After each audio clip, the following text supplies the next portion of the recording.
Jérôme Commandeur. Alors, cher Franck, je sais que vous nous écoutez de temps en temps. C'est au tour de Jérôme d'intervenir chaque jour et Jérôme présente un personnage à notre invité. Ouh, ça va durer longtemps cette connerie? Qui me parle? C'est Joe Dassin depuis les nuages. Bah non, c'est moi Michel, c'est Franck Ferrand, le vrai Franck Ferrand. Je comprends pas, qu'est-ce qui se passe? Bah comment ça, qu'est-ce qui se passe? Je vais vous dire ce qui se passe, mon garçon.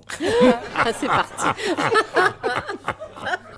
J'étais tranquillement en train de classer mes buvards et de me faire remplir l'encrier au 2e étage. J'allume mon poste à galène pour écouter l'intervention de Jacques Chaban-Delmas par Michel Droit. Quand j'entends à l'antenne à 10h sonnante et trébuchante Michel Drucker, et nous recevons l'historien Franck Ferrand, bravo, j'aime vos livres, embrassons-nous Folleville, laissez-moi vous lécher la poire. Alors je me dis, tiens, ça doit être je ne sais quel comique troupier stagiaire du Drucker qui essaye de percer dans le métier. Or, ça fait 20 minutes que ça dure, pardon jeune homme, mais et d'une, la voix est très approximative, de deux, y a pas un rire, donc tous les deux vous êtes priés d'arrêter votre sketch parce que là les gens ont zappé sur FIP, mon petit bonhomme. Mais pas du tout, c'est le vrai Franck Ferrand. Bon, bah puisque vous faites la sourde oreille, je vais appeler mon ami Jérôme Cahuzac à Bercy. Ministre du budget, il va vous foutre 20 patates de redressement fiscal dans le brushing. Michel, vous allez vite revenir à la raison. Parce que je peux porter plainte aussi pour usurpation d'identité vocale. C'est extrêmement grave ce qui se passe sur ce plateau. Ça peut aller loin, cette histoire. Je vais vous faire emprisonner à la prison de la Bastille, tous les deux, vous ferez vivement dimanche dans un cachot entre deux meurtrières. Vous allez voir, les canapés font mal au cul là-bas. Pardon, chers auditeurs, c'est la première fois que ça arrive. Deux personnes prétendent être Franck Ferrand en même temps. Comment pouvons-nous faire pour vous départager? Mais enfin, il n'y a rien à départager. On n'est pas en train de bourrer une urne à l'UMP, enfin.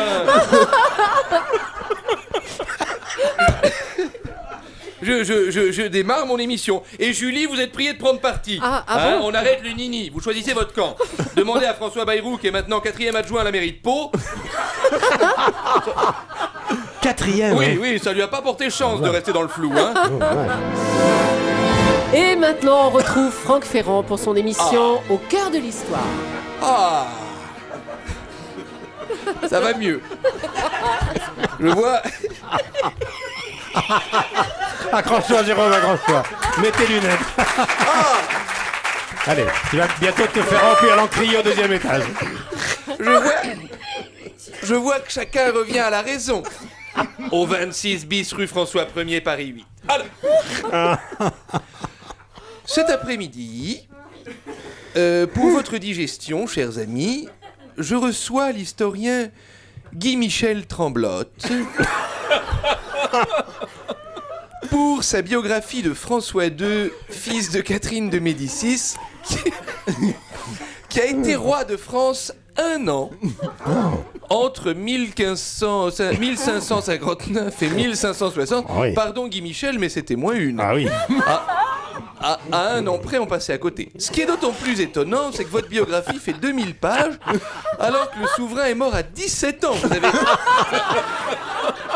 Vous avez même écrit ses menus, c'est pas possible. Donc, première question, Guy Michel. Sous François II, la conciliation des réformés n'est-elle que la stricte conséquence de la conjuration d'Amboise? S'il y en a un qui a compris la question, qui gratte un kéno, hein, vraiment, c'est qu'il a du bol. Alors, Il gratte un kéno. Monsieur Tremblotte, écoutez s'il vous plaît. alors, on vous écoute, Guy Michel.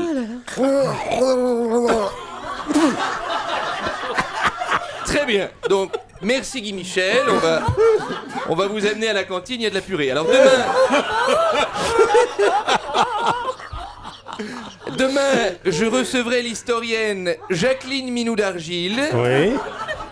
Pour sa biographie? Sa biographie passionnante de Louis-Ferdinand de France, l'un des deux fils de Louis XV, qui est mort d'un rhume à 30 ans. Donc couvrez-vous, chers auditeurs. On fera une émission passionnante. Merci à tous. À vous les studios. Jérôme Commandeur avec la complicité d'Antoine Deschamps. Merci, et merci à vous, cher monsieur Jean-Guy Tremblotte, d'être venu. Jérôme, vous pouvez donc remonter, vous faire remplir l'encrier au 2e étage. C'était prévu. C'était prévu. Merci.